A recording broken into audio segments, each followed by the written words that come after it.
magandang umaga po sa bawat isa. God is good. All the time. Sige po, tayo pong lahat ay tumayo para po sa pagsisimula po ng ating gawain ngayong umaga. Tayo ay magpasiyasa, magpalinis sa ating pong Diyos na buhay. Tunay nga po na as we gather, may the Holy Spirit ay kumilos po sa ating kalagitnaan habang tayo po ay nagpupuri, sumasamba po sa ating Panginoon. Sige po, tayo po lumapit sa Panginoon.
Father God, namin po kayong pinupuri at pinasasalamatan sa umaga pong ito. And Lord, maraming pong salamat sa lahat po ng inyong pagpapala at pag-iingat sa bawat isa po sa amin. And Father God, sa umaga pong ito, kami rin din po ay lumalapit sa iyo pong banal na harapan, Lord God.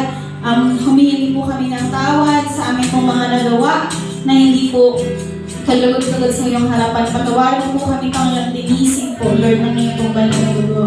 We pray God sa umaga pong ito.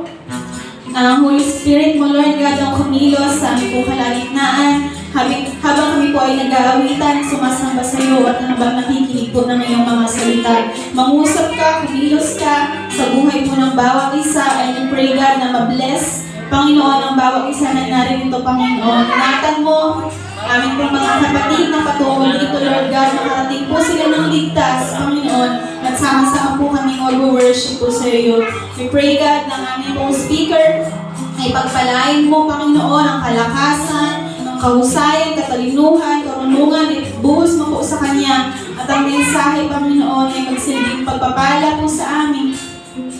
At ikaw, Panginoon, yung maitaas sa Kanya pong buhay, Panginoon. Maraming salamat, Lord God, nawa, Panginoon, na umagang ito ay maging blessing, Lord God, sa bawat isa po sa amin, Lord God. Hindi po aksidente kami na parito sa church na ito. You have a plan, a purpose, Panginoon, sa buhay po ng bawat isa.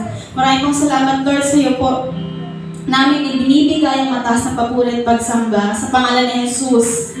Amen! Amen! Sige po, basahin po natin ang ating verse sa Psalms 104 hanggang 5. Sige po, sabay-sabay po natin basahin. Enter His gates with thanksgiving and His courts with praise. Give thanks to Him and praise His name. Verse 5, For the Lord is good and His love endures forever. His faithfulness continues through all generations. Palakpakan po natin ang Panginoon.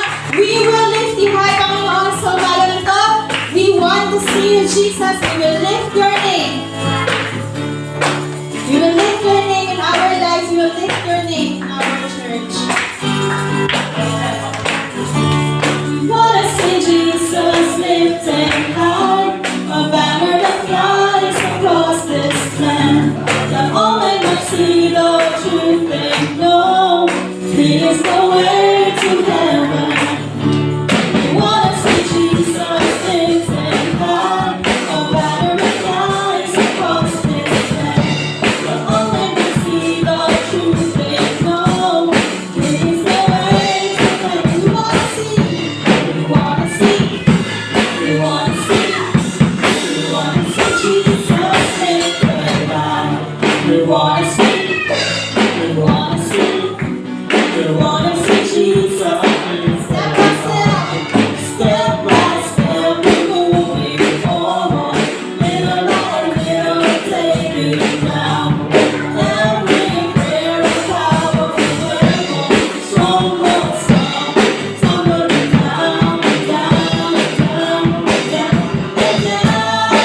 Jesus. We want to sing. We want to sing Jesus. We want to sing. We want to sing Jesus. We're gonna sing. We're gonna sing. We're gonna sing. We're gonna sing Jesus. Lifted high.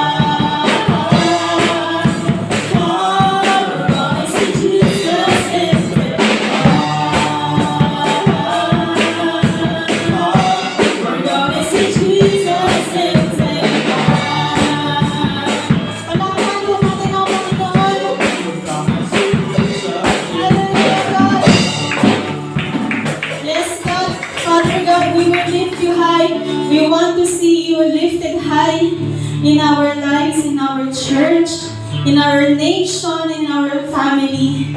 And with all I am, with all our hearts, Panginoon, we will worship you. As we lift you high, we worship your name. Hallelujah.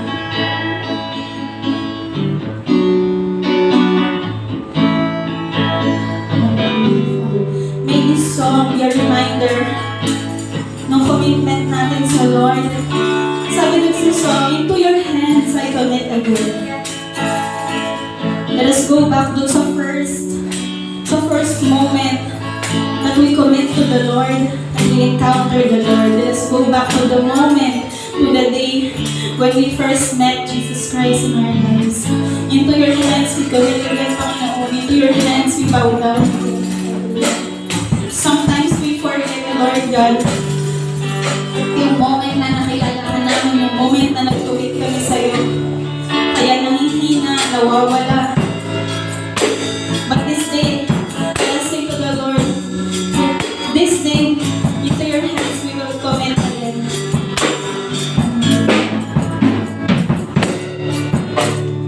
To your hands, I commit again, with all I am, for you, Lord.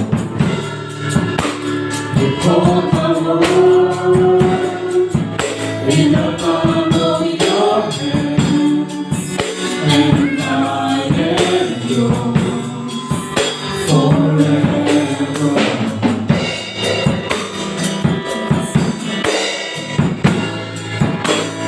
Jesus, I believe.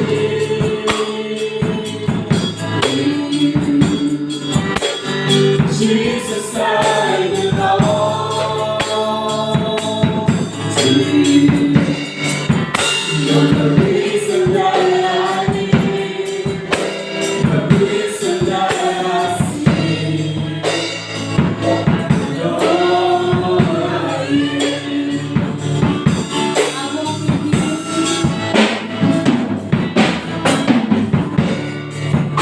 I walk with you wherever you go, through tears and joy. I trust in you, and I believe in all of your words and your promises forever.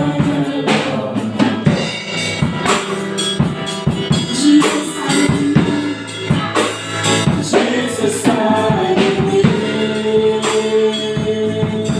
in you. Jesus, I belong to you. You're the reason that I live, the reason that I sing. With all I I'll walk with you.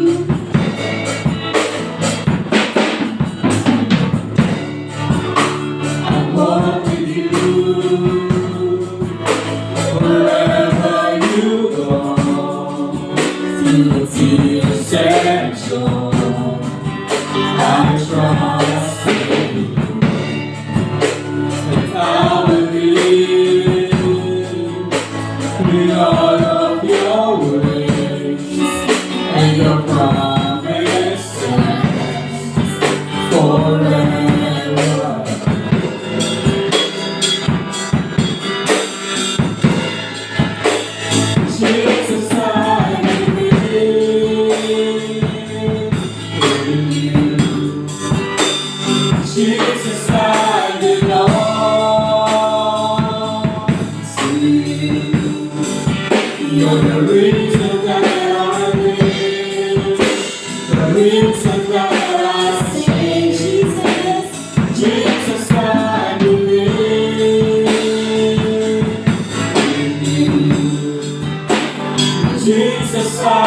belong to you.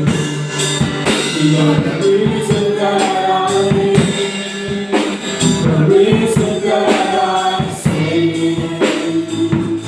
Lord,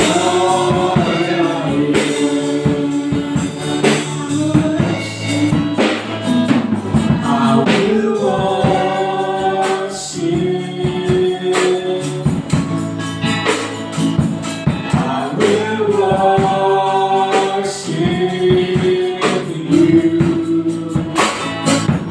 I will worship you. I will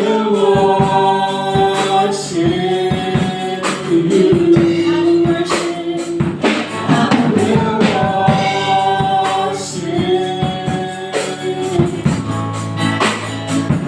I will worship. You, I will worship. I will worship. I will worship. Jesus, I live. Jesus, I live.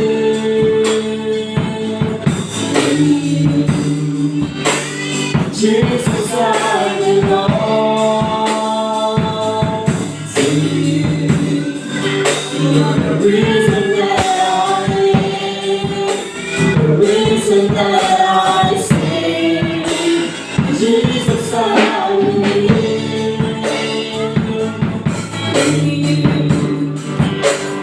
Jesus, I belong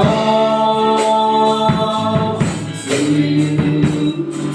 You're the reason that I live, the reason that I sing. Lord,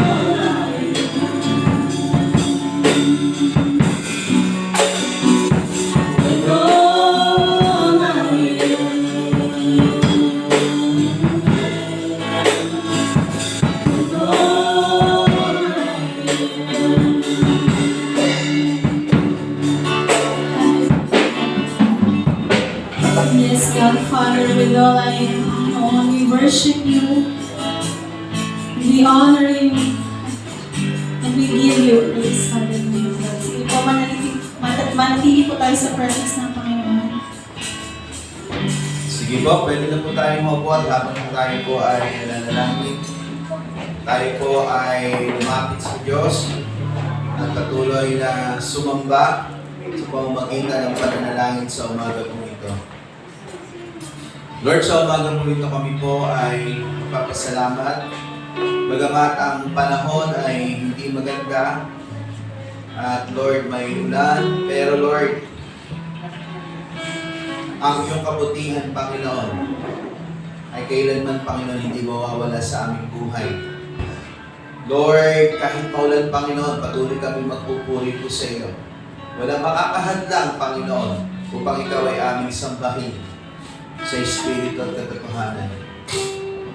Sa umaga po ito, Lord, hayaan mo po na patuloy namin itaas, papurihan, parangalan ang iyong pong dakilang pangalan sa pamamagitan, Lord, ng patuloy na, Lord, paglalapit po sa iyo, pagtataas sa mga pasasalamat sa umaga po ito. Sa umaga po ito, salamat po sa mga kapatid po namin na nagdaos ng kanilang kaarawan. Salamat sa panibagong taon ay pinagdalaw po sa kanila. Patuloy mo po silang pagpalangin, patuloy na samahan at patuloy na hubugin ang kanilang buhay upang ang kanilang buhay ay maging angkop ayon po sa iyong mga plano at upang magamit po po ang kanilang buhay na maging bahagi, Panginoon, Lord, ng pagpapalawak ng iyong kaharian dito sa lupa sa pamamagitan ng patuloy na pagdadala ng iyong salita sa marami pang tao. Sa umaga po ito, maraming salamat din, Panginoon, kung meron man po sa mga kapatid po namin na nagdaos ng kanila pong anibersaryo ng kasal, patuloy mo pong pagpalain ang kanilang buhay. Idinadalangin ko po, Lord, ang kanilang pagsasama, patatagin mo po. Kung meron man po dumating mga pagsubok, mga problema, ikaw ang Diyos na magpatatag po sa kanila at magbigay ng kalakasan na patuloy na mapagtagumpayan ang anumang hamon ng buhay at sa kabila ng ganito mga Lord, sitwasyon ng kanilang buhay ay mas lalo pang lumalim at Lord, tumatag at tumibay ang kanilang relasyon at lalo pang lumalim ang kanilang pag-ibig sa isa't isa. Sa umaga pong ito, marami rin po salamat, Panginoon, sa mga panalangin na aming patuloy na itinataas po sa iyo. Na naniniwala po kami, Lord, wala pong imposible po sa iyo na ikaw ang Diyos na ang sabi po ng iyong salita na sa sino mang tatawag sa iyong pangalan ay hindi mapapahiya. Tunay nga, Panginoon, na ikaw ay tapat sa lahat ng iyong mga salita. Lord, salamat sapagkat sa bawat panalangin po namin ay nakatitiyak kami na ikaw ang Diyos na nakikinig at ang mga panalangin po namin ito ay, Lord, patuloy na iyong inihahanda upang isa katuparan, Panginoon, bigyan katugunan ayon po sa mga pangailangan ng iyong pong anak. Lord, sa umaga po ito, kalakip na mga pasasalamat ay ang mga kahilingan. Gayon din po aming itinataas sa umaga po ito. Aking pong dalangin, Panginoon, na Lord, sa aming buhay, ay likhain mo po ang isang pusong mayroong pagkauhaw, Panginoon, sa iyo.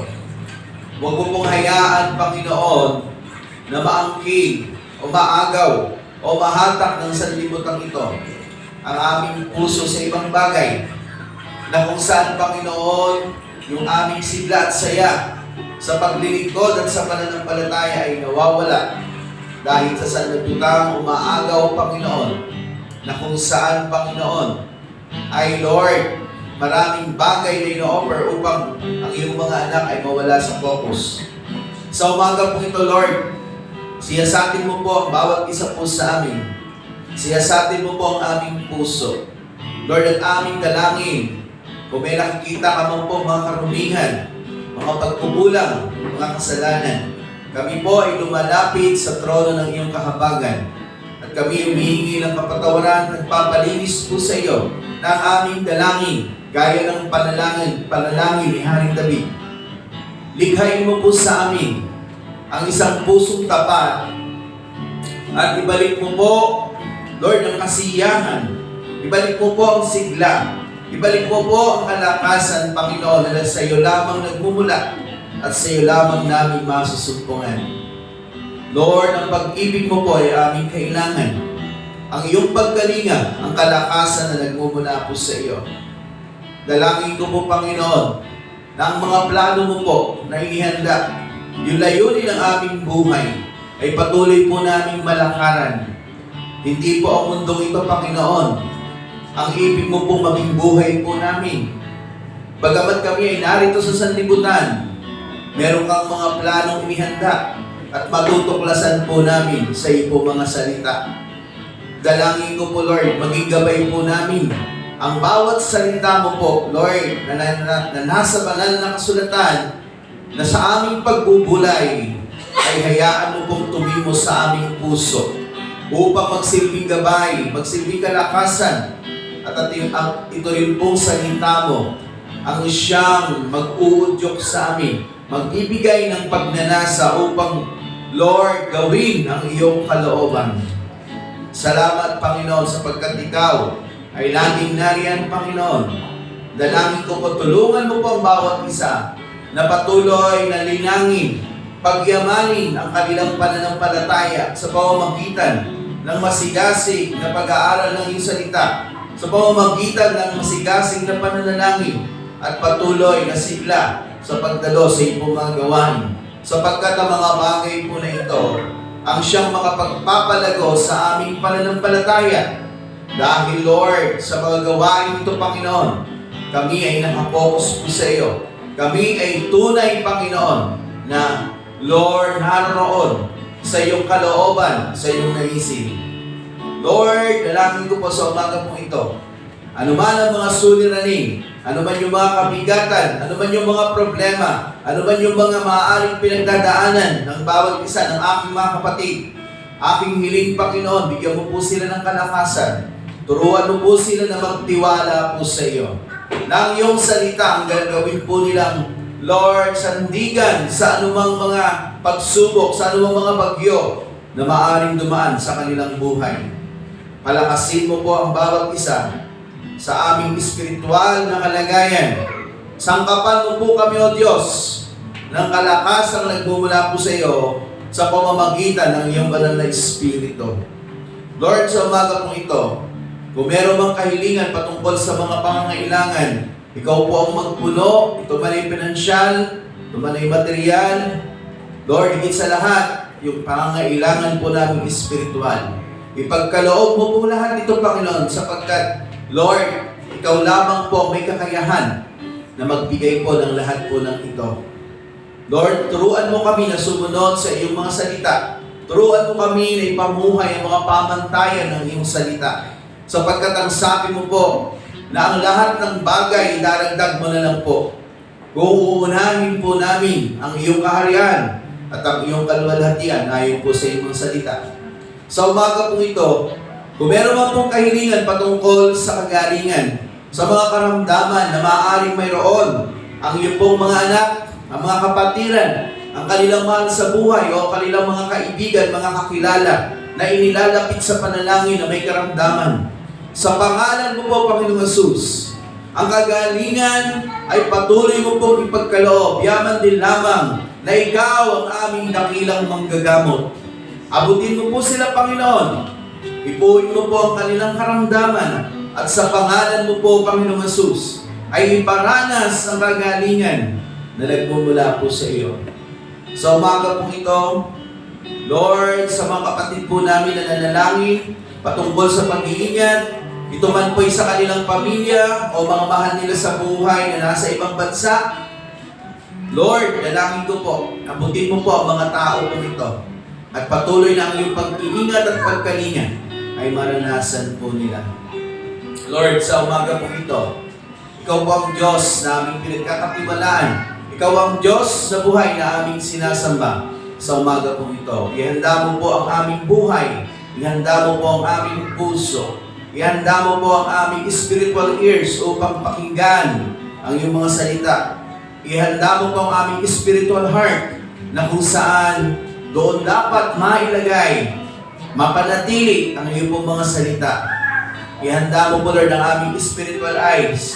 Makita po namin ang mga bagay na pinapatalaw mo po sa amin upang kami ay mabuhay at lumakad na ayon sa iyong kalooban. Maraming pong salamat sa umaga po ito at maingat po namin binabalik ang lahat ng papuri, paglalahati, pagsambat po sa salamat. Sa pangalan ng ating Panginoong Jesus, ito pong aming samot panalangin. Amen. Amen. Salamat po, Pastor. Panalangin para po sa ating congregation. Dako po tayo sa mga announcements. Ang IRM San Isidro Worship Service every Sunday at 2 p.m. Mamaya pong hapon, ang maglilid po sa worship service po natin sa San Isidro ay ang mga kalalakihan po at ang kababaihan. Next po, for midweek service and prayer meeting, every Thursday po ito, 7 o'clock po ng gabi, Speaker Brother Ray Acosta, Worship Leader Brother Reynan, Usher Sister Susan, and Testimony Brother John Urch. For Sunday service po, next Sunday, 9:30 a.m., Speaker Pastor Manny Castro, Worship Leader Brother John, Tithes and Offering Encouragement Sister Jasmine, Usher Sister Rhoda, and Flower Sponsor Pantaleon Family. Para po sa Aita Community Mission, ting Sabado po ito 8 a.m. So pag may mga paparating pong bagyo or hindi po maayos yung weather natin, ang nag-a-announce po sa GC kung ito po ay itutuloy or hindi. And next po, prayer and fasting. Nagpapatuloy po yung prayer and fasting po natin on this coming po na Thursday, September 19, 2024. And prayer chain po next. Nagpapatuloy po yung prayer chain natin mula po noong September 3 hanggang sa September 22 po. Siniset po sa GC kung sino na po yung mga kapisana na nakaschedule para po dun sa mga pinagpa-pray. And next po, Youth YMO and Calcab Fellowship, Strengthening Cell Groups. Sa next Sunday na po ito, 4 o'clock po ng hapon. Invited po lahat ng kapisanan, pati po yung mga new invites po natin. And gawain po ng National Kalalakihan Fellowship po, Ang title po ay Usapang Lalaki on October 5, 8 to 12 sa IRM Ministries Cathedral. Ang registration fee po ay 150 pesos with lunch. And next po, Energetic Commitment Extravagant Worship Service. Mamaya po ito, 1:30 po ng hapon sa IRM Marikina. So, in-invite po yung mga lam na dumalo. May registration fee po na 50 pesos. Dito na po, yung mga sasama po sa lam, dito na po magla-lunch para diretsyo na po aalis. And ang gawain po ng National Lam Worship and Discipleship, November 30 sa IRM Cathedral din po. Ongoing na po yung registration. May link na po and 300 po yung registration fee. And palakpakan po natin ang flower sponsor ngayong umaga from Pioquinto family. And God bless po. And nice po natin i-welcome ang ating pong visitor. Palakpakan po natin ng Lord sa buhay po ni Brother Kim Villari. Yan, from Christian Church din po sa Bulacan, Norzagaray. So nakita niyo yung church natin sa Facebook. Nakita niya sa Facebook yung church natin, sinanap niya yung address. Tapos nagpunta po siya kanina. So welcome po sa IRM Montalban. Sige po, tayo po ay ihanda ang ating puso sa pakikinig po ng salita ng Lord. Palakpakan po natin ang ating speaker, Pastor Manny Castro.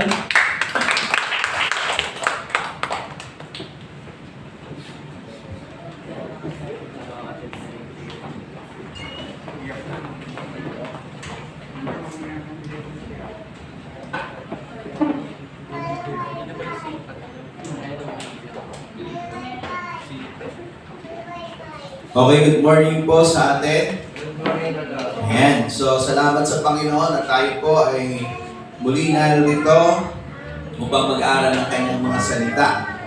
Ayan, tila marami po yatang wala po sa atin, ano? Pati po yung mga ng lam ay wala din po kanina. Ano? So, sana po ay mapaghandaan lagi dahil ito po ay gawain ng Panginoon.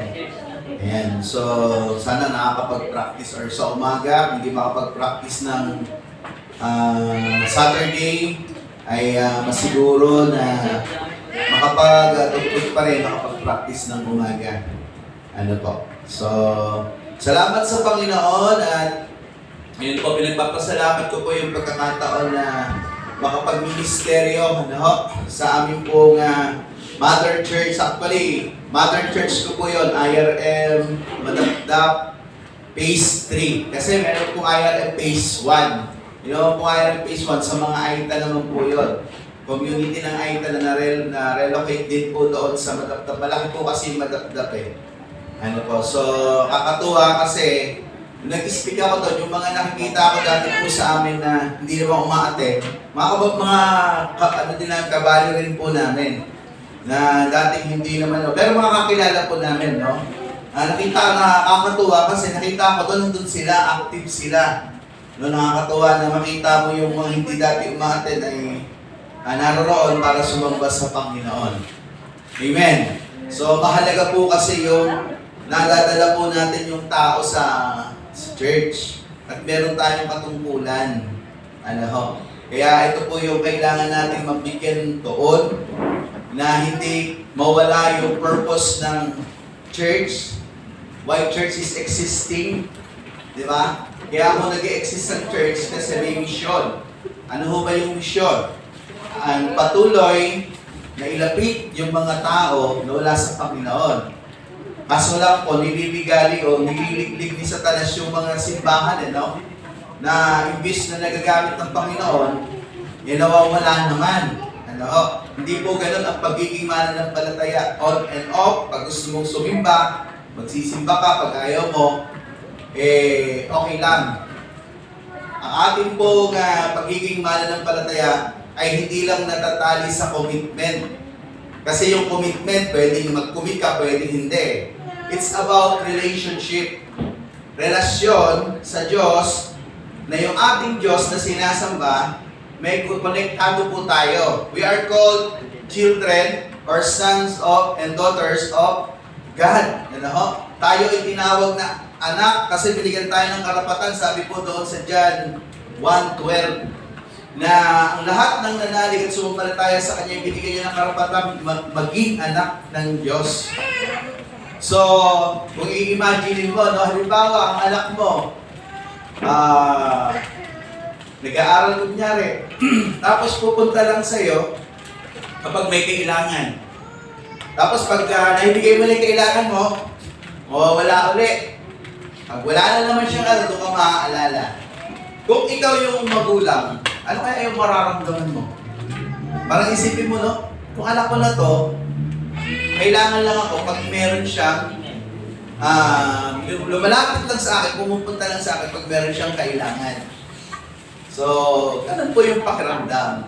Kung iisipin natin, ano kaya yung mararamdaman ng Diyos kung tayo ay mga mananampalataya na pag gusto natin magsisimba tayo, pag ayaw natin, hindi tayo magsisimba. So, maraming mga bagay na kung titignan po natin na dapat naiintindihan natin yung tinatawag na lalim ng ating pong pananampalataya.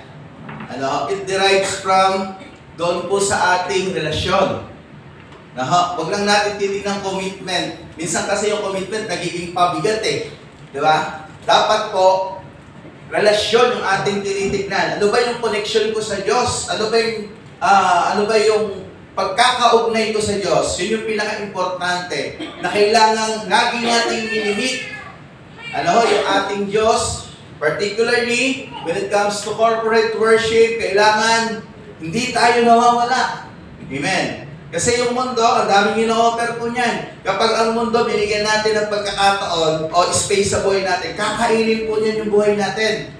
Kaya nga, hindi pwedeng sa buhay natin, sa puso natin, may puwang yung mga bagay sa mundo. Kailangan po natin i-reject ang mundo, at mag-focus tayo sa Panginoon. Kasi kapag laging meron tayong reservation, ang tawag po kasi doon reservation, meron kang space sa sarili mo na nagiging option mo para ikaw ay mag-commit or hindi mag-commit. Nagigets niyo ba? Okay, so dapat ang puso natin, ang sumasakop sa puso natin ay ang Panginoon. Amen. Na kapag ang Panginoon ang sumakop sa puso natin, siya po yung magiging priority po natin at hindi yung mga bagay, anumang bagay na narito sa mundo.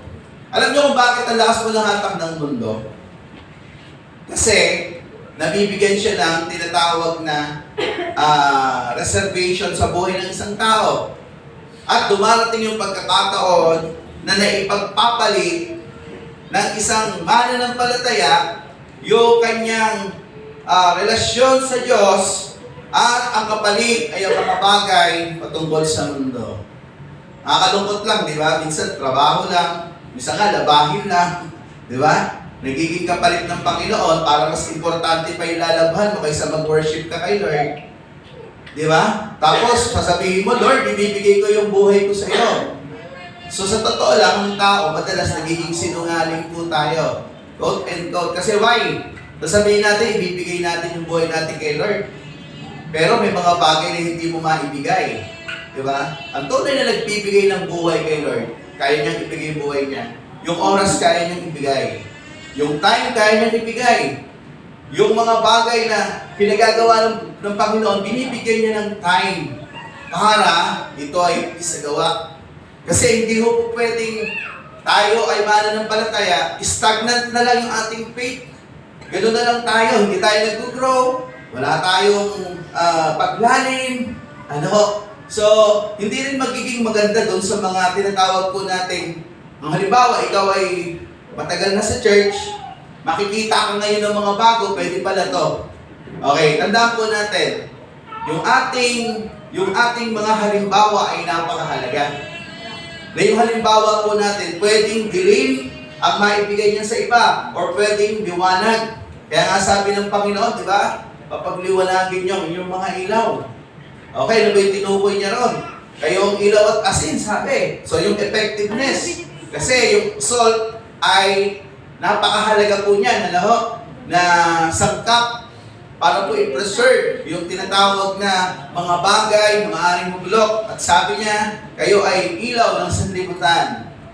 Yung ilaw daw po, sabi, hindi naman nilalagay sa ilalim sa baba. Hindi na ilalagay sa ilalim ng takalan. Kundi, sabi niya, inilalagay sa talagang patungan para maliwanagan yung buong kabahayan. So, tinutukoy niya po doon, niliwanag natin, dapat nagiging visible sa mga tao.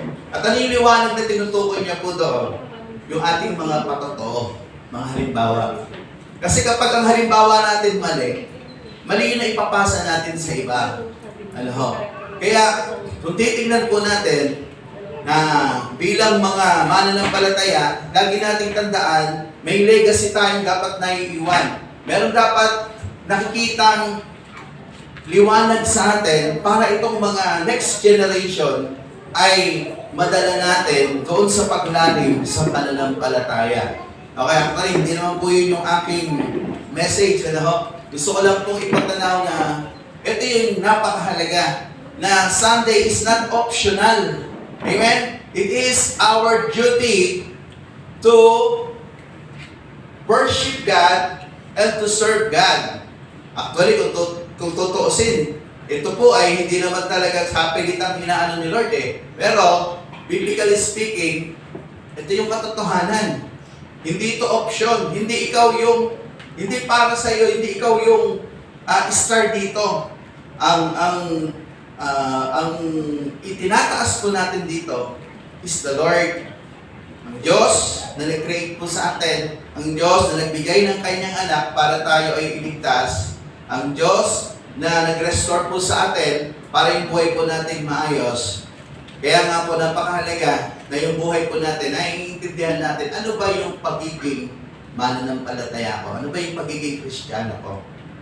Okay, so yung pagiging traditional ay napaka-prone po niyan. Alam niyo yun? This is the problem, nung Old Testament time, yung kanyang bayan na tinawag, ano po nangyari sa bayan na tinawag ng Panginoon? They become traditional people. Sila ay bayan ng Diyos, pero yung sistema nila, traditional lang. Kung sila ay merong inutos ang Diyos, gagawin nila yon, pero hindi galing sa puso. Ang nag-uutok na lang, dahil nakalakhan natin to, dahil ito yung tradisyon, ito yung gawin natin. Kaya nga ang demand ng Lord, ano yun? Sabi niya, nagsusunog kayo ng haing sinusunog. Pero ang puso niyo, sabi niya, ay malayo sa akin. So what is the sense? Di ba? Anong kahalagahan nun? Wala. So, nagiging sayang kasi ang ating pagsamba ay napakahalaga na yung puso natin, yung sarili natin ang ino-offer natin kay Lord. Amen. Buti nga wala na tayo sa Old Testament time kasi kailangan pa natin magdala ng mga hayop o mga ani natin kung mahirap tayo para ihain. Ginawa rin ng Panginoon. Ang nire-require nilang sa atin ng Panginoon, ng Diyos, is to offer ourselves, yung sarili po natin, isang handog na buhay, banal at kalugod-lugod sa Kanya. So, dapat ito maintindihan po natin na hindi magiging option o parang tawag dito sa sarili natin. Actually, yes, we have decision, meron tayong will. Pero tandaan po natin, yung will po natin, tandaan po natin, nung ikaw ay naging mananampalataya, nung isuko mo ang buhay mo, nakahiwalay ba yung will mo? Hindi ko maintindihan sa mga Kristiyano kung nagsuko ng buhay tapos yung will nila nakahiwalay. Hindi. Kapag ikaw ay nagsuko ng buhay, buong pagkatao mo nakasuko sa Panginoon. Even your will. Hindi na ikaw yung nasusunod sa sarili mo kasi meron ka ng master. Sino po yung master po natin? Okay, nakalimutan nyo na yung master. Sino po ba yung master natin? Okay, yung sino yung Lord natin? Okay, pag tumawag ka ng Lord, wala kang karapatan sa sarili mo. Pag tumawag ka ng master, ibig sabihin, tinitignan mo yung sarili mo na isang servant, isang alipin, at ang may kapangyarihan sa iyo, ang iyong master. So dapat mas malalim po yung pagkakaintindi natin para hindi nagiging option lang lagi yung pag gusto nating, pag gusto ng isang Kristiyano hindi magsimba, hindi magsisimba. Hindi po ganun ang pagiging Kristiyano. Ang pagiging Kristiyano ay pag-ahandog ng ating buhay sa Panginoon. Amen. So siguro, yung pinaka-ano na lang, kung merong emergency, pero kung di naman ganun, magagawa mo naman ng paraan, di naman emergency. Di ba? Depende kung ano po, paano natin tinitingnan, paano natin pinapahalagahan yung ating relasyon sa Diyos. Okay, so batiin nyo nga po muna yung katabi nyo.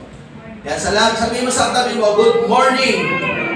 Ayan, salamat at naririto ka. Ayan, so, okay. Sa umaga po ito, tayo po ay patuloy na mag-aaral ng salita ng Panginoon. Alam niyo po, kung bakit ko po sinasabi ito, kasi ang gusto ng Diyos, i-preserve po yung ating, yung mga mananampalataya. Pag sinabi yung preserve, ano ba yan? I-stock lang ni Lord? Hindi. No? Hindi naman tayo mga sardinas na ilalagay lang sa lata ng Diyos. At pag kailangan lang, doon lang bubuksan. Okay. Hindi po ganon. Yung pagpe-preserve na ginagawa ni Lord ay iniipon niya tayo at iniingatan niya yung buhay natin, inaayos niya yung buhay po natin, pine-prepare niya po yung buhay po natin para yung buhay natin ay gamitin naman para sa gawain ng Panginoon. Yun po yung pagpe-preserve ni Lord. Na merong purpose, merong paggamit. Kasi, ang gusto ng Panginoon, yung church na kanyang tinawag, amen. Pag sinabing church, ano ba ibig sabihin nun? Church building. Ito po ba yun? Ang tawag po nito, church building po yan. Pag sinabing church, it talks about people. Kalipunan ng mga tao. Ano ho, ang church tayo po na binubuo ng kalipunan ng mga tao. So, ang church ay tinatawag pong body of Christ. Hello. Okay. Ang nakakalungkot lang, ano po, yung body of Christ, nagiging paralytic, nagiging stroke. Ano ho? Kaya hindi makakilos. Alam nyo, kailangan ng body healthy. Amen. Okay, baka sabihin ng mga ito, magpo-promote si Pastor ng kape. Hindi po. Hindi po. Kasi yung katawan, tingnan nyo, pag ang body mo hindi healthy, hindi mo magawa yung gusto mong gawin. Tapos pag hindi healthy yung katawan mo, mas mabilis kang magkasakit. Tama po ba? At kapag pumasok yung mga virus, yung pagkakasakit, hindi na makakapag-function ng maayos yung katawan mo. Kaya nga yung tao di ba? Ma-paralyze na yung kalahati.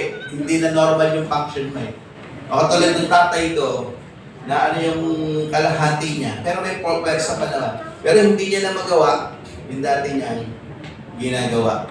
Kasi bakit? Kasi kailangan niyang maging kumpleto na gumagalaw. Ganon din po sa church, na kailangan kumpleto tayong gumagalaw para yung gawain ng Panginoon magawa natin. Hindi lagi nila magre-repair tayo, na parang paulit-ulit na lang, ito mga to, lagi na lang natin. Okay. So, wag natin sayangin yung oras natin. Maraming tao. Amen?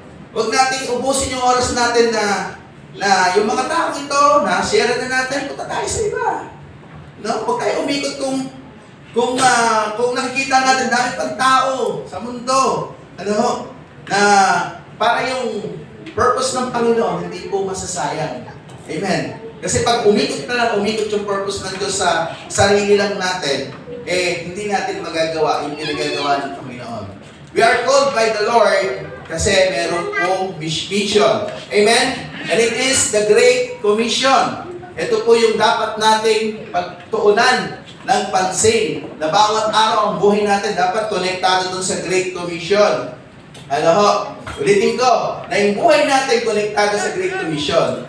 Okay, dapat yung buhay natin, bagamat tayo nandito tayo sa mundo, hindi ang nagpapatakbo ng buhay natin yung mundo. Hello? Ang nakakalungkot po kasi, sabihin natin Kristiyano, pero yung influence ng mundo, yung mga bagay sa mundo, ang siyang tawag dito, ang siyang nagpapatakbo ng ating buhay, ang siyang kumokontrol. Hindi ganon. Kasi bakit? Hindi natin magagawa yung gusto ng Panginoon. Dapat na nagpapatakbo ng buhay natin, hindi ang mundo, kundi ang Panginoon. Amen? Hello? Dapat makita natin yung kahalagahan ng focus natin sa Lord, ano ba yung ginagawa mo? Hindi pag-gising natin, ano ba yung tatrabahuhin ko? Ano ba yung gagawin ko sa araw na to? ganito, ito pala yung bibigay ko kay ano. Kailangan pala maibigay ito. Ay, may gagawin pa ako. Ay, may lulutuin pa ako. Ang dami ko pa labahin. Ang dami ko pa asikasuhin. Okay. Ang tanong, naging masaya ka ba sa buhay mo na gano'n? Kasi alam nyo, kaya hindi tayo minsan nagiging masaya. Ano yung purpose ng buhay? Walang taong magiging masaya kapag yung layunin at plano na inihanda ng Diyos, hindi mo talaga, nang hindi nangyayari sa buhay, hindi ka magiging masaya. Kahit sabihin mo, madami kang pera, hindi magiging masaya. Tingnan nyo mayaman, naging masaya ba sila? Kulang pa. Di ba? Tingnan nyo sa gobyerno, naging masaya ba sila? Dami na nilang pera. Kurap pa ng kurap.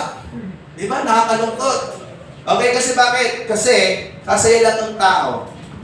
Kapag ang tao ay nabubuhay ayon sa layunin ng Panginoon. So, yung purpose ng Diyos, we are called as a church para gawin yung mission. Amen? Ano yun? Ano yung main mission po ng church? Abutin natin yung mga tao sa labas. Amen? Bagaman pinapaloob natin mga kapatiran, huwag natin ubusin yung oras natin puro sila na lang lagi. Diba? Tapos wala tayo, wala man lang tayong masyaran. Diba? Pupunta mo, laging ito, laging si ganito. Kasi kung ang tao gusto talaga, gagawa siya ng mag-e-effort siya. Alam mo? At mahalaga, yung naturuan natin sila, pero huwag natin ubusin yung time natin na sa ilang tao, gawin natin, yung ibang tao, lapitan natin, i-share natin ang salita ng Panginoon. Amen. Katungkulan po natin yon. Ano? Kaya mahalaga yung fellowship po natin ito para i-strengthen. Ano? Palakasin natin. Kasi masyado na tayong nalilibang dito sa mundo. Masyado na tayong nalilibang sa mga kinikita natin, trabaho natin. Ang tanong, pagka ikaw ba humarap sa Panginoon, tatanong pa ni Lord, magkano ba kinita mo sa mundo? Magkano ba naipon mo? Gano'n ba ang tanong ng Panginoon? Hindi, isa lang tanong ng Panginoon. Ano ba ang ginawa mo dito sa mundo? Ginawa mo ba yung pinagagawa ko? So tandaan po natin, yan yung mission po natin dito. At kailangan tumugon po tayo sa kung ano yung pinagagawa ng Panginoon. Okay, so pakiano nga po, tayo po ay mag-aaral dito po sa aklat ng with all I. Okay, doon po sa yung ano po natin.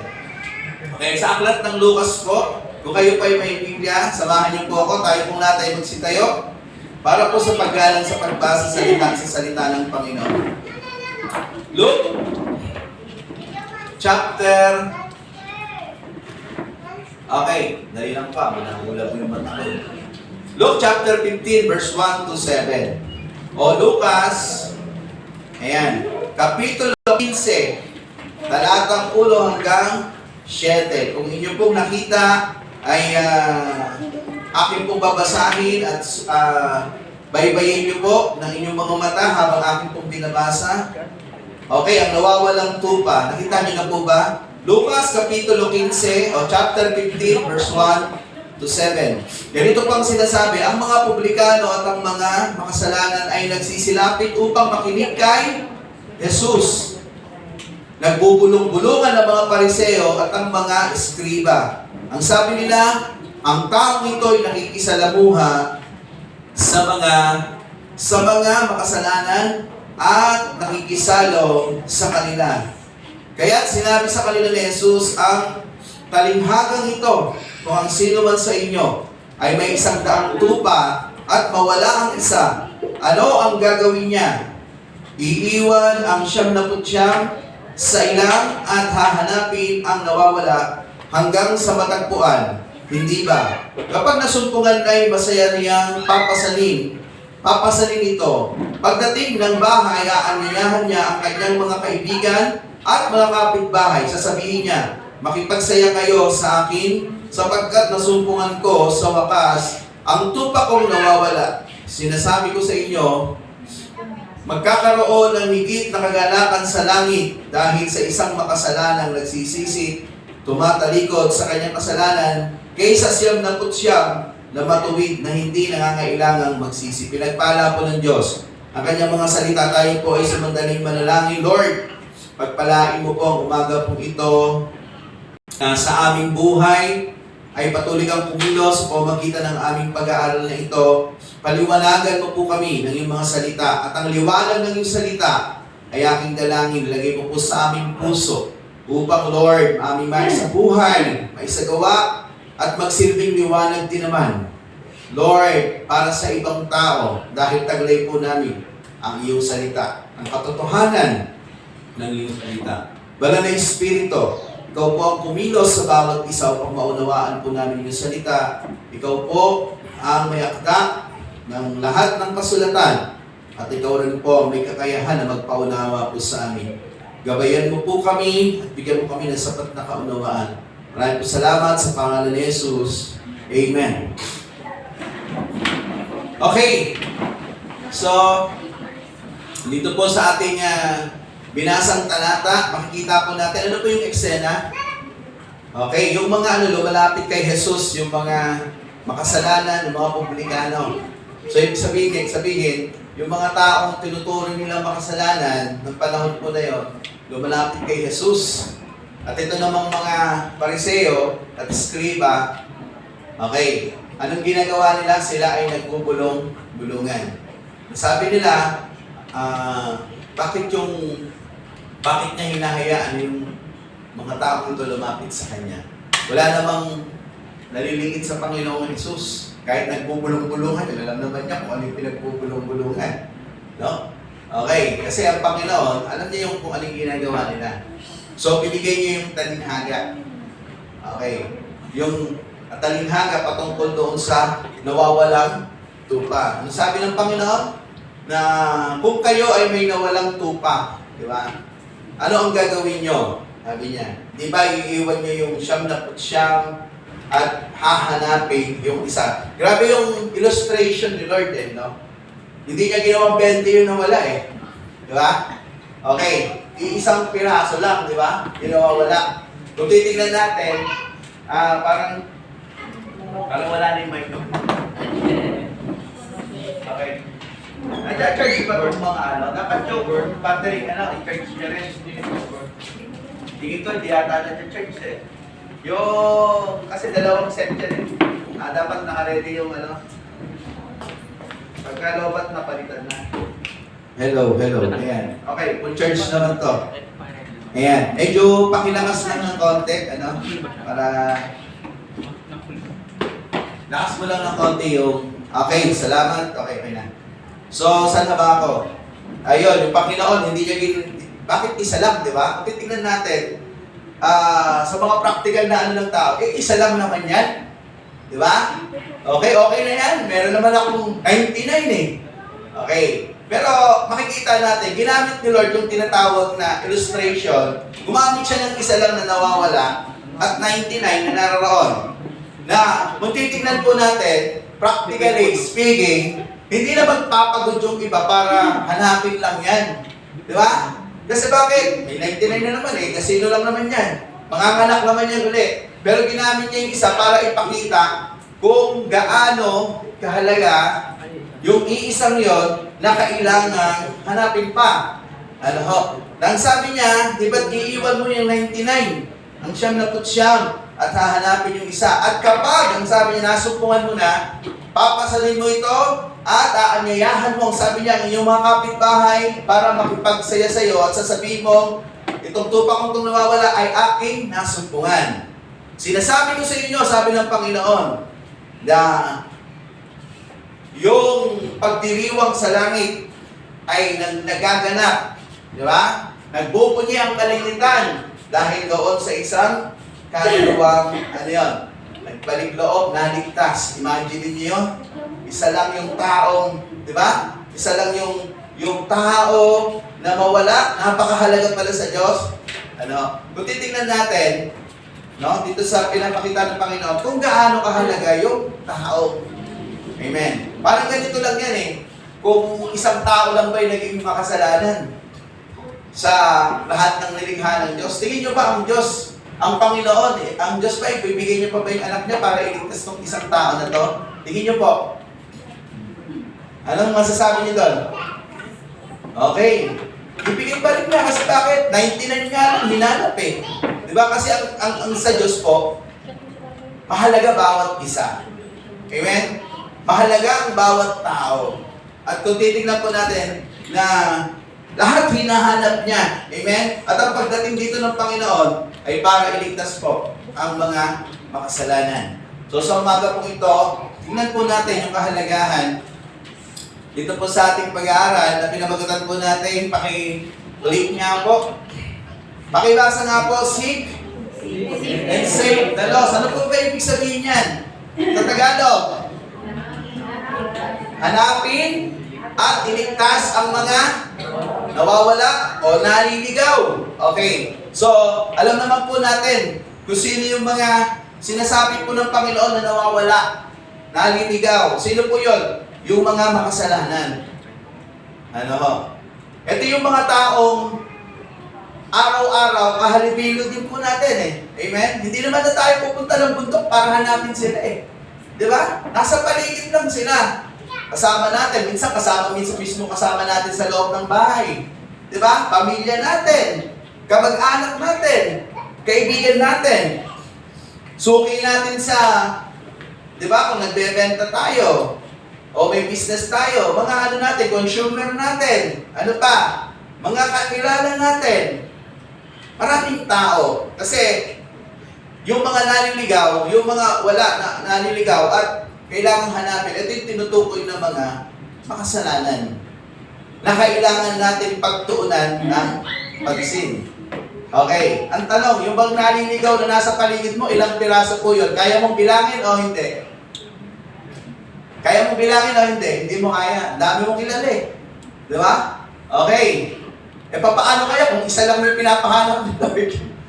Di ba? Ito libo-libo eh. Pero ang tanong, di ba? Yung bang paghahanap at pag-ano po sa kanila ay nagagawa po natin. So ito po yung ating tignan sa umaga po ito. Na napakahalaga yung paghahanap. Pag sinabing paghahanap, hindi lang yung, ay, natagpuan na kita, pinapahanap ka ni Lord eh. Di ba? Okay. So, yung paghahanap ay, eto, andyan lang yung mga tao na yan. Kailangan lang natin silang lapitan. Amen? Kailangan lang natin silang dalhin sa Panginoon. Dahil ang Panginoon, siya, hinanap niya, at pinakita pa niya kahit isa, hahanapin niya. Amen? So tayo, hindi lang isa. Nasa paligid po natin yan. Multiple po yan. So seek and save the lost. Okay, paano po ba natin isasagawa po ito? Ano yung mga bagay na sino po yung mga dapat po nating hanapin? At patuloy na dalhin sa Panginoon. Pakiclick nga po ulit. Okay. Sabi niya dyan, sinners are the lost that we should seek. Okay. Yung mga makasalanan, ito yung naliligaw na tinutukoy doon sa parable ng Panginoon. Amen. So unlike, alam nyo, yung kultura ng nabubuhay pa rin ngayon eh. Kultura ng mga Pariseo. Kasi bakit? Kasi sila, iniiwasan talaga nila yung yung mga makasalanan. Ano ba yung pagkakaiba nun? Nakasama mo nga, hindi mo sinishare yung Wala pagkakaiba yun. Kasi bakit? They didn't find the way. Hindi nila malalaman yung daan. Hindi nila makikilala si Kristo. Wala namang pinagkaiba kahit samahan mo pa yan. Walang pinagkaiba sa iniwasan nila. Kasi bakit? Yung iniwasan mo, talagang hindi na nagkaroon ng pagkakataon. Eh kasama mo nga, hindi naman din magkakaroon ng pagkakataon makakilala yan unless na ikaw ay magsalita.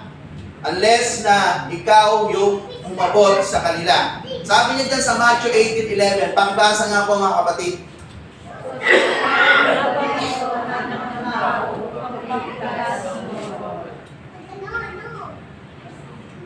Okay. So yan, sapagkat naparito ang anak ng tao. Okay. So ginagamit minsan ni Lord yung anak ng tao, kaya tuloy lang iba, siya ay tao. Okay, so term yun na ginagamit kasi may pinatutungkulan. Kasi si Jesus Christ, ang ating Panginoon ay tagapagligtas ng mga tao. Yung kanyang nature, mga kapatid, ay very unique. Kakaiba kasi bakit? Okay, He is God and He is man. At the same time, yung kanyang katangian ay hindi mo kapaghihiwalay. Kasi bakit? Special yung kanyang yung kanyang nature. Why? Kasi kinokonek niya mula sa Diyos patungo sa mga tao. Okay. Kaya pag ginamit yung term na yan, hindi ibig sabihin, hindi siya Diyos. Kasi nakita lang yung iba, tao siya. Sabi sa anak na, tao. Which is, totoo naman anak ng tao kasi siya ipinanganak na isang tao. Di ba? Okay. So, ito yung mission ng Panginoon. Naparito siya para iligtas ang nawawala. Kaya nga yung tradisyon ng mga Hudyo, particularly ng mga Pariseo, sila kasi, may tradisyon sila, hindi ko alam kung saan nanggaling tradisyon nila na nilalayoan nila yung mga taong alam nila na hindi mga nabubuhay sa kasalanan, nilalayuan nila. Kasi yun yung tradisyon nila. Kaya nung si Jesus, galing siya sa Hudyo di ba? Sa lahi siya ni di ba? Lahi siya ni David sa tatay niya na si Jose. Okay. So sabi nila, bakit ganito itong hayahayaan niyang samahan siya ng mga taong makasalanan? Okay, kaya sinabi ng Panginoon yung kalinhagan ito. Ang purpose ng kanyang pagpunta is to seek and save the lost. Sino po yung lost? Yung mga makasalanan na kailangan niyang abutin. So lumalapit itong mga tao na to at nangangailangan ng tagapagligtas. Kasi ganito po yung tradition nila, hindi naman makakatulong. Kasi imagine niyo, ano ba yung mission ng bayan ng Diyos? Ano ba yung mission ng bayan ng Diyos? Ipakilala yung Diyos sa mga tao. Di ba? Maging blessing sila sa mga maraming bansa. Okay. Tingin nyo sila ay magiging blessing kung ganito yung gagawin nila? Hindi. At pangalawa, ito po. Yung mga makasalanan, yung mga yan, sila yung inaabot. Amen? Hindi ikaw yung aabutin nila.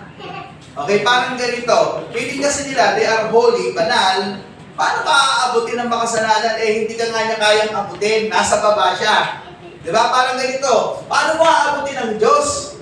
Nasa level kang mababa ng makasalanan. Okay, ano gagawin para ma-resolve yung problema? Siya po yung gumawa ng paraan. Okay. So, ikaw yung dapat umabot. Amen. Sila yung dapat umabot yung bayan ng Diyos sa mga tao ito. Para itong mga tao na to ay dalhin sa Diyos.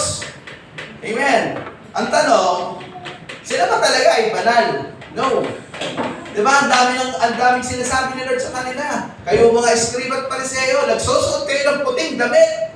Sabi niya. Pero ang loob ninyo ay katulad ng nichong nabubulok. Imagine niyo yung mga terminology ng Panginoon, no? Grabe. Ibig sabihin, sila ay mapagpanggap. Ano po sila? Hypocrite sa tawag. Hipokrito. Na nagpapakita ka ng ganito sa panlabas, pero yung loob mo, hindi totoo. Okay. So pinakita lang ng Panginoon dito, hindi kayo banal. Kayo mga makasalanan na nagpapanggap na banal. How come na yung mga taong ito ay hindi nyo abutin? Okay. At ang tanong, paano sila lalago? Paano sila makakaakit ng pananampalatayang Judaismo kung hindi nila lalapitan yung makasalanan? Lahat ng tao nabubuhay sa kasalanan Imagine nyo, sino yung ilalapit nila? Ibig sabihin, ganito, yung purpose na nais ng Diyos na gawin nila, natipid na. Why? Kasi hindi sila nagiging blessing sa iba. Manapay, nagiging curse sila. Kasi bakit? Sila na lang. Diba? Ang mangyayari nun, ang pagdami lang nila dahil lang doon sa manganganak lang yung mga Diba? Okay. Actually, doon sa kanila, maraming Hudyo. Wala naman sa na talaga Hindi naman na bagamat ang kanilang paniniwala yung Judaismo, hindi naman na sila ganun katapat. Pangalawa, yung purpose ng Judaism na sinasabi ng Panginoon, hindi nila nagagawa. Kasi tumutuko yun sa kung ano yung gusto ng Diyos. Amen. Hello. So, sa pagparito ng Panginoon, siya ay bumaba para po tayo iligtas. Okay, pakiclick nga. Next slide, please. Sabi niya dyan, oftentimes believers are like Pharisees. Ano yung mga Pariseo? Pharisees' concern is only for himself and not for the sinful man. Sa kanya lang sarili. Aware lang siya. Kailangan kong magsuot ng puti. Kailangan kong umiwas sa mga taong ito. So, ang ginagawa po nila ay pagiging hipokrito. Ano yun? Hindi sila totoo. Pero sila ay nagsiserve saan? Sa templo. Hello? Kaya nga, isipin niyo, di ba? Sila rin nagtataka eh. Kasi nung dumating yung Panginoon, bakit hindi nila alam? Kasi kung ikaw ay ginagamit ng Diyos at ang presensya ng Diyos ay nasa sayo, hindi ka mauhuli kasi ipapaalam ng Diyos ang iyong pagdating. Eh, imagine niyo, yung mga pantas pa ang nakaalam, sila hindi nila alam. Okay. So yung pride nila ngayon, nagngingit-ngit. Di ba? Kasi bakit? Dapat tayo yung nagsabi sa kanila ng pagdating, eh bakit dumating? Di ba? Kaya nga sabi ng mga pantas, asan na yung dumating na hari ng mga Hudyo? Ano sabi nila? Nakita namin yung kanyang kala. Itong mga ito na dumating, hindi naman itong mga ibang lahi ito eh. Pero itong mga pantas na ito, nagbabasa sila ng kautusan. Kasi ando sa kautusan kung paano darating yung tagapagligtas. Ibig sabihin, yung pagbabasa ng mga ito, talagang intact, talagang inaalam nila yung totoo. Kaya nga sila yung napunta ron eh. Nagulat sila, bakit hindi natin nalaman? Yung pinonsulta yung ganito po ang sinasabi sa kasulatan. Alam naman nila eh. Pero na-surprise sila, dumating na, pero bakit hindi nila nalaman? Ganito po yan. Yung bayan ng Diyos, nag-i-exist na lang, traditionally, pero yung presence ng Lord, wala na. Kasi bakit? Kasi corrupt na yung mga tao doon na nangunguna, itong mga Pariseo. At sila, ang concern lang nila sa sarili nila. Kung ano yung magiging, tawag dito, benefits nila. Kasi, pag ikaw ay Pariseo noon, meron kang power, meron kang control, meron kang tawag dito, luxury ang buhay mo. Kilala ka ng mga tao. Ma-impluensya ka. Tingnan nyo, nung ipapako si Jesus. Sino nag-impluensya doon sa mga para ipako? Kung yung mga tao lang sisigaw, hindi gagawin yon. Pero yung mga Pariseo ang nagsabi, bakit ginawa? Kasi ma-impluensya sila. Hello? Okay. So, ito yung problema. Wala na yung tinatawag na presence ng Diyos sa kanila, kaya hindi na nila nalaman yung pagdating. Kasi nag-e-exist na rin sila dahil doon sa tinatawag na tradition. Pero nabubuhay na sila sa mali. Hindi na nila ina-apply yung totoong meaning ng kanilang salita, ng kautusan na kanilang binabasa. Hello? Kaya nga, tignan nyo yung contradiction ng kanilang ginagawa. Sabi, inutos ng Panginoon. Alam niyo ba yung kinuot ng Panginoon? Guro, ano po ba yung pinakamahalagang utos? Di ba sabi ni Lord, ibigin mo ang iyong kapwa, ibigin mo ang Diyos ng buong puso, ng buong lakas, ng buong kaluluwa, ng buong pag-iisip. Ibigin mo ang iyong kapwa gaya ng iyong ang tanong. Nasa kautusan ba nila yon? Yes! Kinote lang ni Jesus yon para i-remind sila kung ano yung mahalagang utos. Kasi nagtanong yung di ba? Nagtanong sila eh. Pero ang tanong, ganun ba yung treatment nila sa kapwa nila? Mahal ba nila? Hindi. Nilalayuan nga nila eh. So, ibig sabihin, hindi sila totoo. Kaya nga, ibig sabihin, yung pamumuhay nila sa araw-araw, hindi na yun yung purpose ng Diyos. Hello? Ginagamit na lang nila yung ganung pagkakataon to control the people, yung mga tao, kontrolin, sila yung masusunod kung ano yung gusto nila. Ganun na lang nangyayari. Kasi may influensya lang, makapangyarihan sila eh. Pero yung presence ng Diyos, wala na. Kasi bakit? Kasi kung ang presensya ng Diyos nasa sa kanila, dapat alam nila yung pagdating ng Panginoon. Hindi nila alam. Kasi bakit? Hindi na sila inilid ni Lord kung liko ang kanilang buhay. Hello? Hindi ka inilid ni Lord kung ang sistema ng buhay mo ay nasa maling pamamaraan.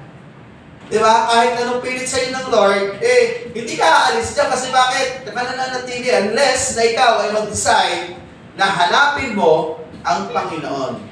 At tulad ng taong makasalanan, isang taong makasalanan, ang sabi po ng Bible, nagiging bulag. Amen? Spiritually, nagiging bingi. Hello? Kaya kayong mga taong makasalanan, wala nang nakita yan, kundi kasamaan. Okay. So, yun yung problema. Na maaaring sa panahon po natin, bagamat hindi ganun yung klase, di ba? Pero, tawag dito, yung karakter, yung ugali ng mga Pariseo, ay makikita mo pa rin, masisilip mo pa rin sa mga simbahan sa paanong paraan. Na maraming Kristiyano, hindi naman talaga ginagawa yung tinatawag na Great Commission. To win the people, to share the gospel. Amen. Hello. Para masabi natin yung presensya ng Diyos sumasama sa atin, kailangan ginagawa natin ito. Or else, wala mangyayari. Kasi bakit? Kasi kapag hindi mo ginawa yung pinagagawa ni Lord, ipagagawa niya sa iba. Diba? Kung ayaw mo, grabe pilitin nila. Ayaw mo eh. Pero ang tanong, paano yung buhay mo ngayon? Okay, yun yung problema. Mag-e-exist ka na lang, pero hindi mo nagagawa yung pinagagawa ng Panginoon. Halimbawa po ngayon, darating si Lord.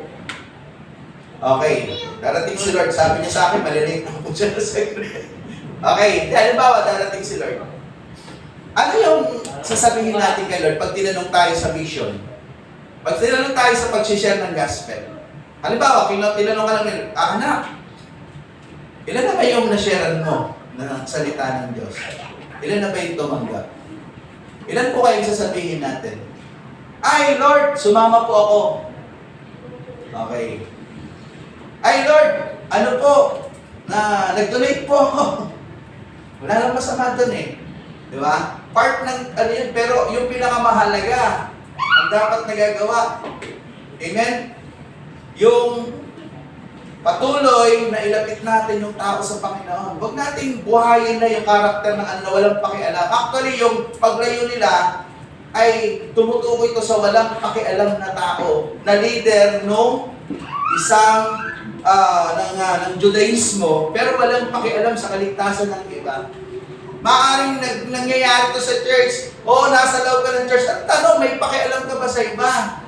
Inaabot mo ba yung mga tao na yan? Yung kamag-anak mo, nakakilala na ba? Inaabot mo ba yan? Binahagi mo na ba yung salita ng Panginoon? So, kung hindi, ano yung pagkakaiba mo sa ano? Wala. Ini-ignore mo lang din sila. Bagamat hindi mo sila nire-reject physically, pero hindi mo binibigyan ng importansya yung pinakamahalaga na sila ay ilapit sa Panginoon. Paano ka sasamahan ni Lord? Hindi ka matatagumpay. Kasi bakit? Hindi ka naman humahakbang sa pinagagawa ng Panginoon. Gusto mo pa kapangyarihan. Lord, sangkapan mo ako ng kapangyarihan. Paano ka sasangkapan ni Lord? Hindi ka nga gumagawa. Ang sinasangkapan ng kapangyarihan ng Panginoon ay yung ginagamit niya at sumusunod sa Kanya. Amen po ba? Pero hintayin mo sangkapan ka, saan mo gagamitin kung sinangkapan ka ng kapangyarihan ng Panginoon? Hindi mo nga